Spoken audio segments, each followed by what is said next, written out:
The Samsung Galaxy S24 Ultra embraces what it means to be Ultra, a phone that transcends the smartphone category. It offers more than any other phone and somehow manages to improve upon last year's Ultra in every way. The Galaxy S24 Ultra has better battery life, faster performance, and even better cameras, so you will also pay a bit more for the improvements. The new AI features are the only things that can slow this phone down, except for Samsung's aging and terrible software, which buries every exciting thing under layers upon layers of settings and menus. When you see the Ultra in action, it's worth the price, and some features are downright magical, but there's more room than ever for improvement at the top. I bought a Galaxy S23 Ultra last year, trading a Galaxy S21 Ultra for it, and I am sad to report that trade-in deals and discounts at launch are not as enticing as they were a year ago. If you are trading up from last year's model, expect to pay hundreds over your trade value. I would still say it's worth making the leap just this once. Older phones are going to be left out of the newest AI features more and more with every update. That means values could plummet the first time Samsung delivers bad news and drops the features built in on the Galaxy S22 Ultra or something even newer. Is this phone worth such a high price? If you are asking that question, you are viewing wrong review. You want the Galaxy S24 Plus, which is probably worth it. This is the Ultra, this is the extreme phone, the one that does what no other phone can do. You can't put a normal price tag on Ultra, it doesn't fit.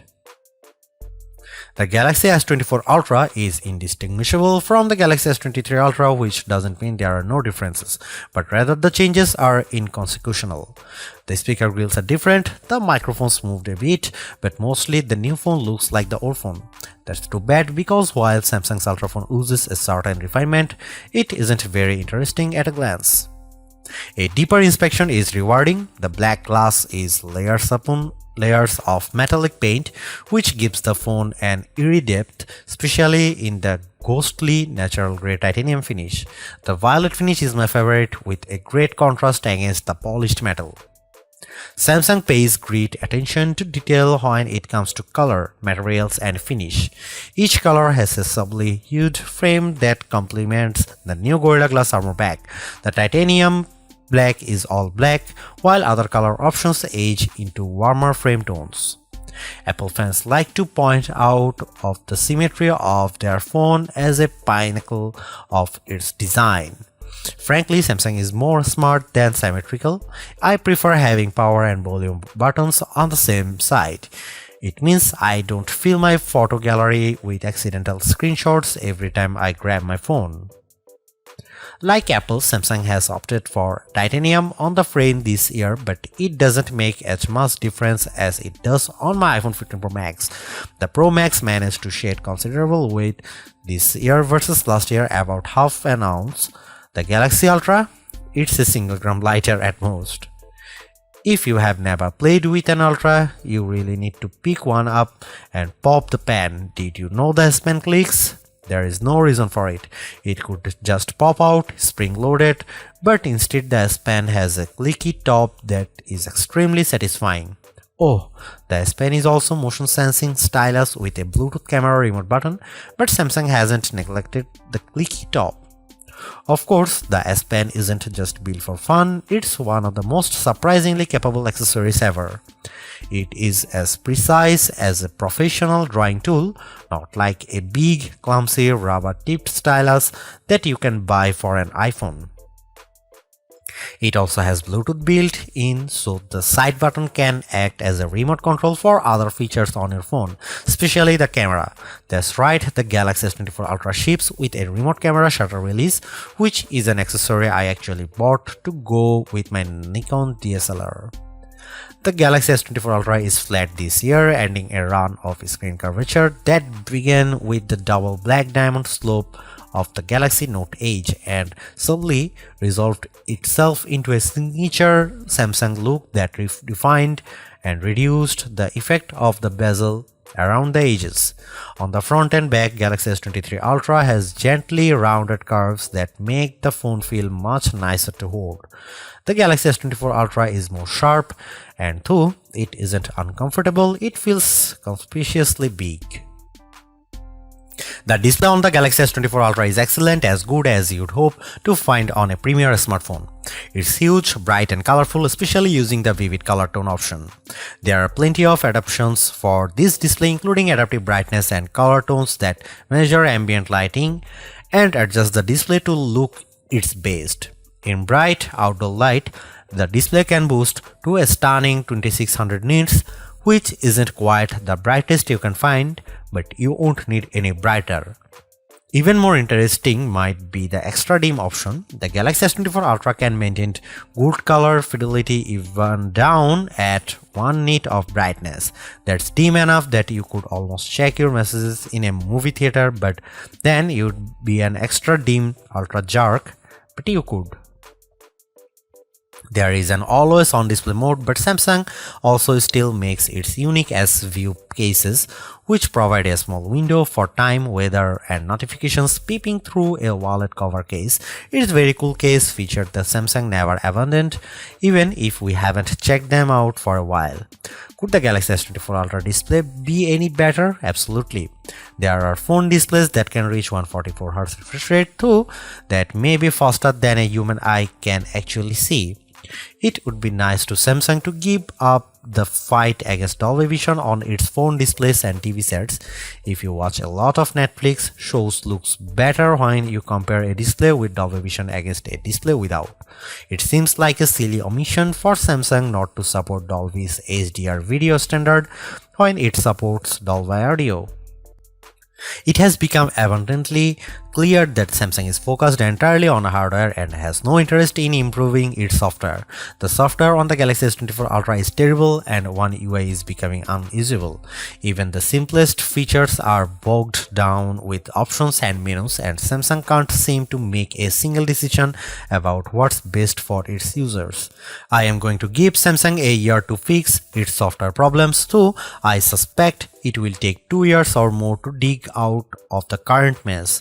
Everything that was wrong with Samsung software has gotten worse, and the problems infect every new edition like a disease. The Galaxy S24 Ultra is loaded with features, but where do you find them? Where do you find the new AI translation tools or set up the AI feature that rewrites your text messages? Where do you turn an AI to edit photos or AI to summarize a web page? All in the same place, sadly. All of the new Samsung Galaxy AI features are buried in settings, and they are not at the surface. There are 22 different options in the settings menu. Option 16 of 22 is advanced features. Tap on this, you will find advanced intelligence, which isn't actually what AI standards for, is it? In any case, that's where Samsung has hidden all the cool new features for its flagship smartphone under the 16th setting option 3 layers down. I have talked to Samsung about this and they recognize that it's a problem. Features are hidden, everything gets buried in settings, as if that is a place we expect to find features as disparate as wireless power sharing, parental controls for children, and always-on display widgets. In a feeble attempt to inform users about everything the phone can do, the Galaxy S24 Ultra will occasionally bubble up messages and suggestions for things to try. Sadly, Samsung phones are overloaded with messages and suggestions. Galaxy phones will infamously serve you an advertisement on your brand new Galaxy phone, imploring you to buy that brand new Galaxy phone.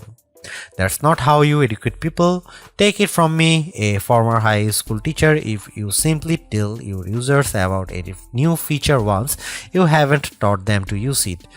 Samsung needs to take a big step back and figure out how to encourage users to try features they will enjoy. Samsung also needs to remove the features that aren't being used and hide the ones that don't need to be visible. As for the new AI features, they are a mixed bag of amazing magic and useless doggerel. If you get a chance to use the AI translation on a phone call, it's like science fiction. It feels like you have stuck a babblefish into your ear and you are living in a fantasy future. Samsung could write "Don't panic" on the phone and ship it with a towel. Other AI features are useful, but only to a point. The AI writing style feature can adapt your text messages to a variety of different styles, including a professional tone and more playful messages, replete with emojis and hashtags. In practice, the differences were not very useful, and I mostly just stuck with what I had written. Samsung also overpromised on this feature. I distinctly remember reps saying the phone would convert my words to Shakespeare, but I have seen nothing like this on my S24 Ultra. These writing style and translation features are built into the Samsung keyboard, so they work across multiple apps. Unfortunately, Samsung has utterly broken its software keyboard during my test period. I had some of the worst trouble with autocorrect and an on-screen keyboard that I have ever had. The keyboard would often capitalize words in the middle of a sentence for no reason, even worse. It would autocorrect partial words and automatically insert some nonsensical phrase or string of characters into my typing. While typing contractions, most keyboards are smart enough to insert the apostrophe, but on the Samsung keyboard, the autocorrect tried to insert whole new words after my contraction. It was making up content out of context, and it was completely wrong. When I went back to change the error, the keyboard was quite unfriendly. While the Apple iPhone keyboard assumes that a backspace after autocorrect means the autocorrection was bad, the Samsung keyboard sticks to its guns and makes changing errors incredibly tedious. I suspect that if I am diligent with the Samsung keyboard and I keep correcting all of its elementary errors, I will eventually teach to it write properly. I don't have time for this. I'm not sure how Samsung broke its keyboard so badly, but it's terrible and needs an immediate update. Some of the AI features that carried over from the Google Pixel 8 family have turned out to be a disappointment as well. Samsung promised that its voice recorder app would offer transcripts and summaries just like the recorder app on the Google Pixel. In practice, Samsung's app is not as advanced or useful as the Pixel version. It's slower, less accurate, and does not provide a live transcription of the conversation as it happens. The Galaxy S23 Ultra was our overall best camera phone of last year, so rumors that Samsung would be dropping the optical zoom from 10x to 5x set off a flurry of concern. The 10x zoom was the standout feature on the Galaxy S23 Ultra. Aside from the 200 megapixel sensor, the two zoom lenses, the 100x digital astrophotography, the AI image enhancements, and everything else the phone could do. Still, it's odd for Samsung to take a step backwards, especially where specs are concerned. Let's start with the Galaxy S24 Ultra's 5x zoom lens. Samsung has not taken a step backwards, more a step sideways. The Galaxy S24 Ultra still has the best zoom camera you can find on a smartphone. It's better than the Galaxy S23 Ultra's 10x zoom, and it's much better than the 5x zoom you will find on the iPhone 15 Pro Max most of the time, like when you are really using the zoom to its full extent. When you zoom in to 10x or even 100x, the Galaxy S24 Ultra produces images with better color and much better dynamic range than the Galaxy S23 Ultra. Where the older camera made images look flat, you will see more depth and shadow with the Galaxy S24 Ultra. What you won't see is plenty of detail. Samsung has sacrificed the fine details in images for better overall quality. It's good trade. Those 10x and 100x zoom images from the S23 Ultra look terrible. Sure, you could make out some details, but they are mixed with noise and blur like a virtual chopped salad. On the Galaxy S24 Ultra, you won't see as much, but you will be happier sharing those photos because they actually look like good pictures rather than police evidence.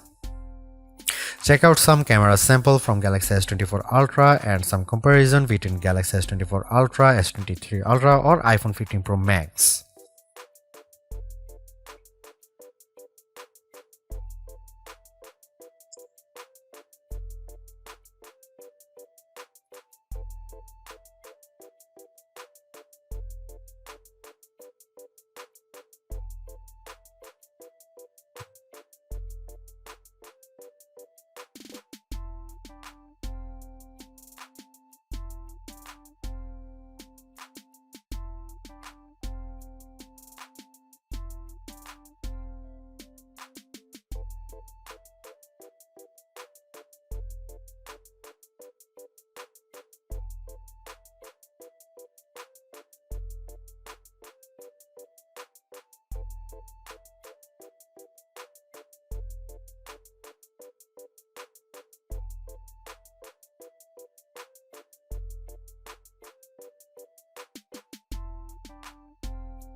Ever since Apple started making its own bionic chipset for the iPhone, we haven't seen an Android phone that could beat Apple's best iPhone in raw performance.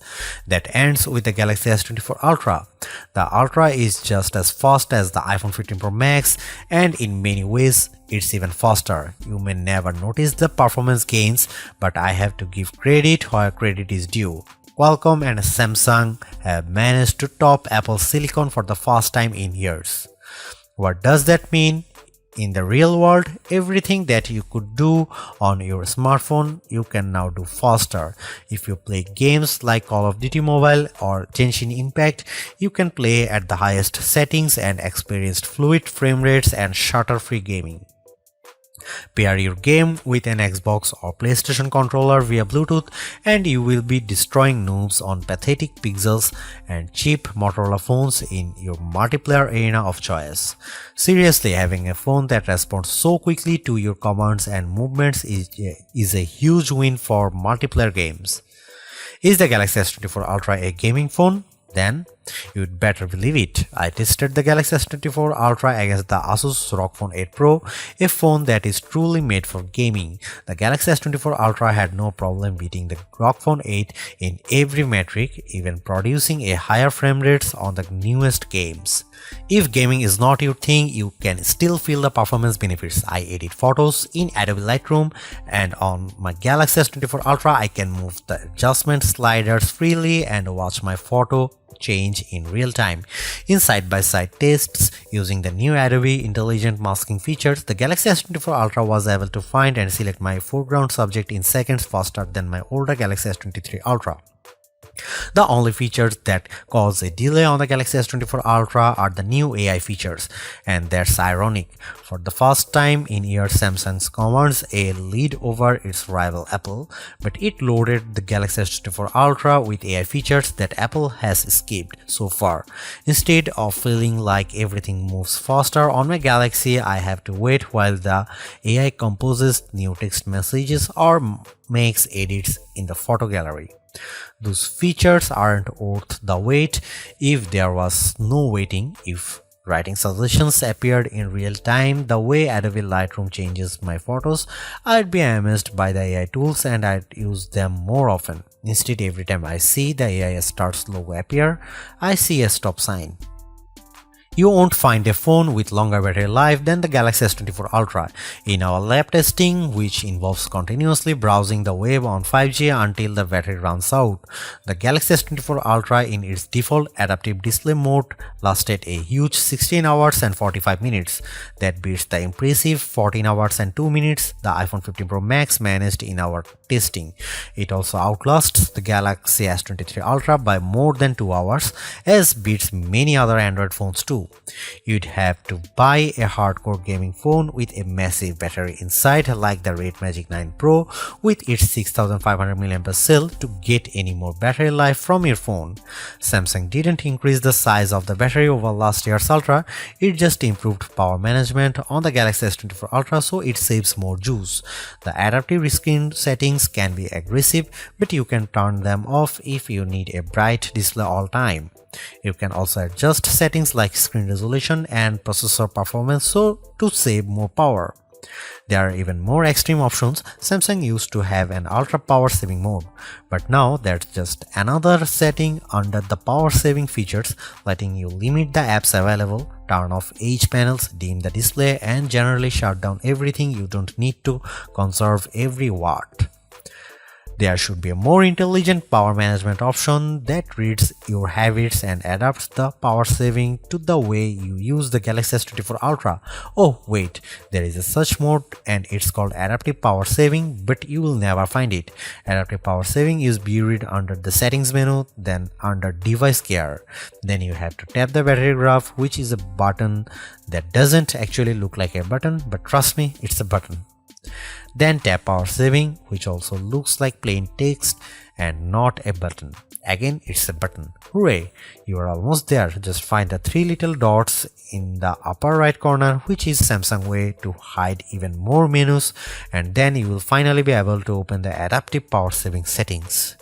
Why Samsung? Why? Why does it have to be this way? Why can't my Galaxy S24 Ultra come with adaptive power saving turned on by default? If this feature is so useful, why is it hidden beneath 5 layers of menus? Beneath buttons that don't look like buttons and sub-menus that are just cryptic dots. Enough is enough. Fix the software, or this is my last Galaxy Ultra. The Galaxy S24 Ultra charges at 45 watt, which is a respectable charging speed, fast enough to get you well past 50% if you only have a half an hour to charge your phone. In 15 minutes, my Galaxy S24 Ultra was just under 40% charged, and it took around 45 minutes to charge the phone completely. That's even faster than Samsung promises.